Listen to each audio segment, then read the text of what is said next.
Home care self-care methods are helpful for the first 72 hours after the pain begins.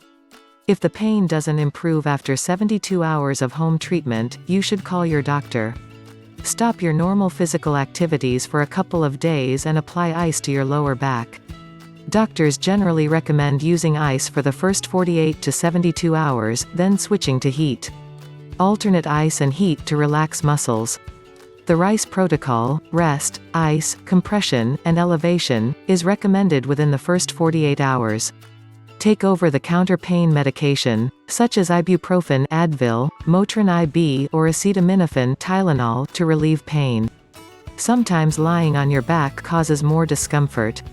If so, try lying on your side with your knees bent and a pillow between your legs. If you can lie comfortably on your back, place a pillow or rolled-up towel beneath your thighs to reduce the pressure on the lower back.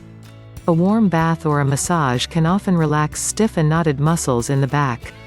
Medical treatment. Low back pain can occur with a number of different conditions, including muscle strain and weakness, pinched nerves, spinal cord misalignment. There are a number of possible medical treatments including medications, medical appliances, physical therapy. Your doctor will determine the appropriate dosage and application of drugs and medications based on your symptoms.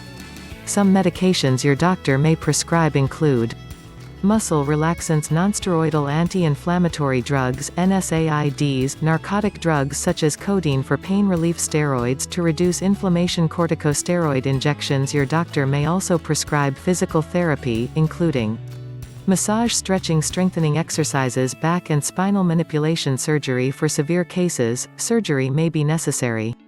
Surgery is usually only an option when all other treatments fail.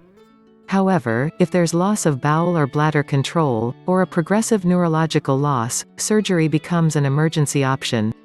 A discectomy relieves pressure from a nerve root pressed on by a bulging disc or bone spur. The surgeon will remove a small piece of the lamina, a bony part of the spinal canal. A foraminotomy is a surgical procedure that opens up the foramen, the bony hole in the spinal canal where the nerve root exits. Intradiscal electrothermal therapy (IDET) involves inserting a needle through a catheter into the disc and heating it up for 20 minutes. This makes the disc wall thicker and cuts down on the inner disc's bulging and irritation of the nerve. A nucleoplasty uses a wand-like device inserted through a needle into the disc. It can then remove inner disc material. The device then uses radio waves to heat and shrink the tissue. Radiofrequency lesioning or ablation is a way to use radio waves to interrupt the way the nerves communicate with each other. A surgeon inserts a special needle into the nerves and heats it, which destroys the nerves. Spinal fusion makes the spine stronger and cuts down on painful motion. The procedure removes discs between two or more of the vertebrae. The surgeon then fuses the vertebrae next to each other with bone grafts or special metal screws. A spinal laminectomy, also known as spinal decompression, removes the lamina to make the size of the spinal canal bigger. This relieves pressure on the spinal cord and nerves.